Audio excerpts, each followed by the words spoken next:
Om Swastiastu. Perkenalkan, nama saya Esa Sri Andari, perwakilan dari kelas 12 MIPA 2. Di sini saya akan membawakan dongeng berjudul Lutung Kasarung. Cerita rakyat Lutung Kasarung ini berasal dari Sunda, Jawa Barat. Alkisah, pada zaman dahulu kala di bumi Sunda, hiduplah seorang putri cantik bernama Purbasari.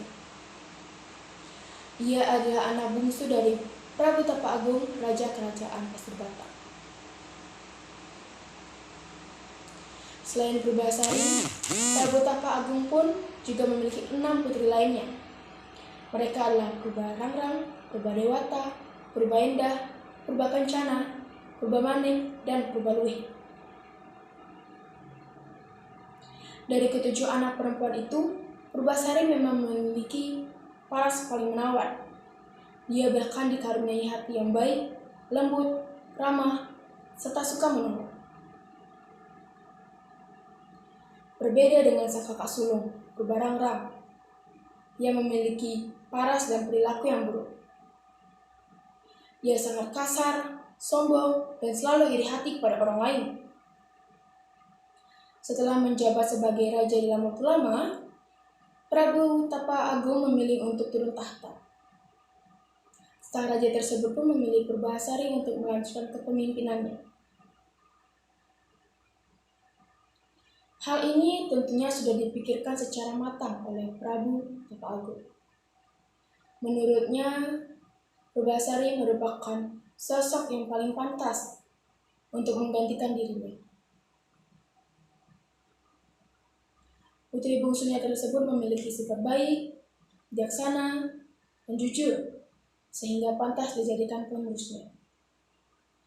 Sangat berbanding terbalik dengan Purba Rangrang, sang anak sulungnya, yang tidak ia percaya akan bisa memimpin kerajaan dengan sifat buruknya. Di hadapan para petinggi kerajaan dan 6 putri lainnya, Prabu Tahta pun menyerahkan tahtanya kepada Purbasari. Setelah itu, ia pun keluar dari istana dan memulai hidup baru sebagai pertapa. Tidak bisa mendapat tahta kerajaan Paserbata, Purba Rangrang pun murka. Ia meminta bantuan kepada tunangannya, Indrajaya, untuk kemudian menghubungi nenek sihir dan berniat untuk mencelakai Purbasari. Sang nenek sihir ini memberikan boreh atau zat hitam pekat yang ia suruh untuk disemburkan ke wajah dan tubuh Purbasari. Purba Rangrang pun melakukan hal tersebut. Alhasil, seluruh wajah dan tubuh Purbasari pun dipenuhi dengan bercak-bercak hitam yang merembukan.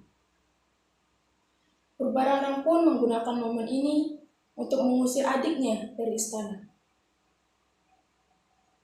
Orang ini ditutup, tidak pantas menjadi ratu kerajaan Pasebatang. Ia harus diasingkan ke hutan agar penyakitnya tidak menular, kata Purba Rangrang. Ucapan Purba Rangrang pun terwujud. Ia berhasil merebut tahta Purbasari dan adik bungsunya itu diasingkan ke hutan, diantar oleh pamannya yang bernama Patih Uwak Batara. Purbasari pun akhirnya ditinggal sendiri di hutan belantara. Purbasari pun hidup sendiri di tengah hutan. Namun, karena kebaikan hati dan untuk menghibur dirinya, ia selalu bermain dengan hewan-hewan yang ada di sekitarnya. Sejak itu, ia juga berteman dengan hewan-hewan. Mereka saling membantu untuk bertahan. Suatu hari, ketika Purbasari dengan bermain dengan hewan-hewan, tiba-tiba saja ia bertemu dengan seekor lutung atau kera berwarna hitam berekor panjang. Purbasari sangat takut kepadanya. "Ampun, jangan sakiti aku," teriak Purbasari. "Jangan takut, Tuan Putri." Purbasari kaget. Lutung itu bisa berbicara.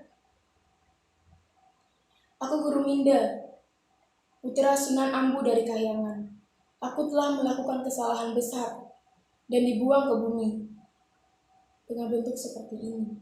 Aku sedang tersesat di hutan, ucap Lutung lagi. Setelah itu, rasa takut Purbasari pun sirna, karena mereka merasa senasib, dibuang di tempat tinggalnya. Purbasari dan Lutung pun menjadi dekat. Bahkan Purbasari memiliki panggilan khusus bagi guru Minda, yakni Lutung. Pada suatu malam bulan purnama, Lutung Kasarung pergi ke suatu tempat untuk bersemedi. Ia meminta kepada Tuhan untuk menyembuhkan penyakit Purbasari.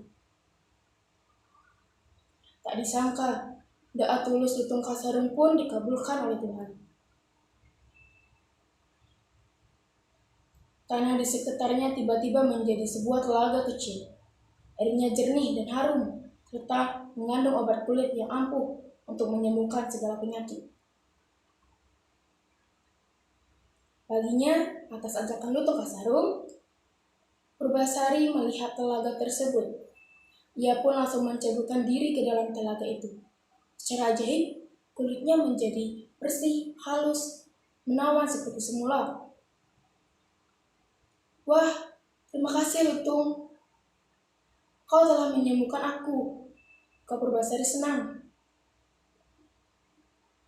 Sejak itu, Purbasari pun menjadi betah tinggal di hutan bersama Lutung Kasarung. Mereka pun menyukai satu sama lain dan berbahagia di sana. Suatu ketika, Patih Wak Batara Lengser datang ke hutan untuk melihat keadaan Purbasari. Ia pun kaget karena Purbasari sudah cantik seperti semula.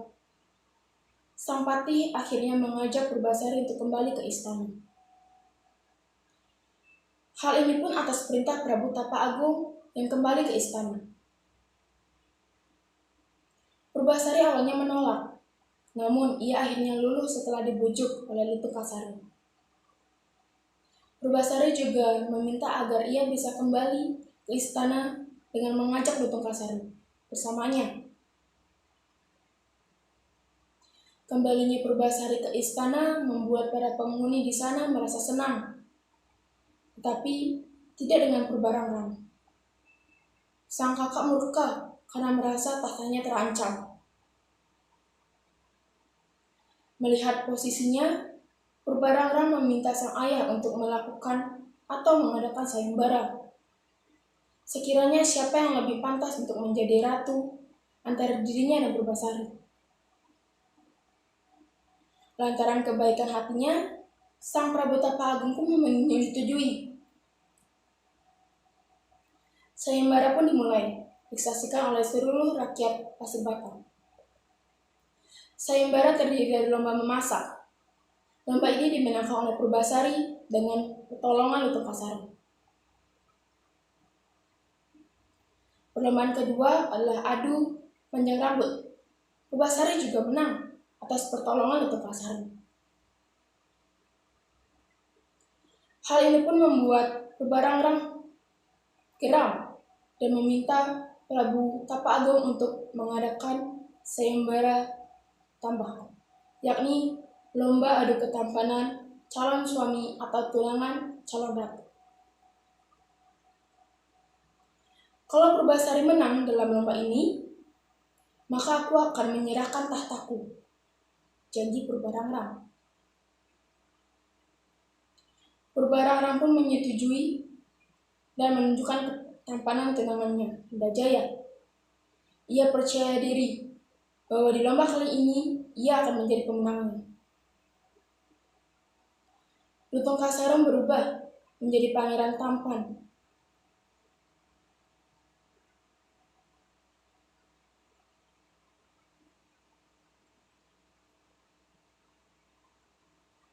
Purbasari juga tak mau kalah. Ia menunjukkan calon tunangannya yang tak lain adalah Lutung Kasarung. Namun hal itu membuat Purbarang-rang dan tunangannya terbahak-bahak.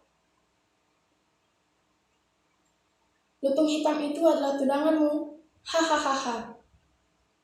Tawa Purbarang-rang dan tunangannya. Mendengar Purbasari direndahkan dan diejek, Lutung Kasarung pun marah Ia tiba-tiba saja berdoa dan menunjukkan kekuatannya. Ia memohon kepada Tuhan agar wujudnya dikembalikan ke sosok semula, yakni sebagai seorang pemuda bernama Guru Minda yang tampan dan gagah. Doa itu pun dikabulkan. Lutung Kasarung akhirnya berubah menjadi Guru Minda. Semua yang ada di sana terpesona akan ketampanan Guru Minda. Purbarang dan tunangannya diberikan hukuman atas perbuatan kejam mereka kepada Purbasari. Namun, Purbasari merupakan sosok pemaaf, sehingga kesalahan Saka pun ia maafkan. Purbasari juga masih mengizinkan Purbarang untuk tinggal di istana. Sejak itu, Purbasari kembali memimpin kerajaan Pasir Batang. Para rakyat gembira karena ratu mereka kini merupakan sosok yang bijaksana, baik, dan menawan. Purbasari pun akhirnya menikah dengan Pangeran Guruminda dari Kahyangan. Keduanya hidup bahagia selamanya. Berikut dongeng Lutung Kasarung yang saya dapat bawakan. Saya tutup dengan para Santi. Om Santi Santi Santi Om.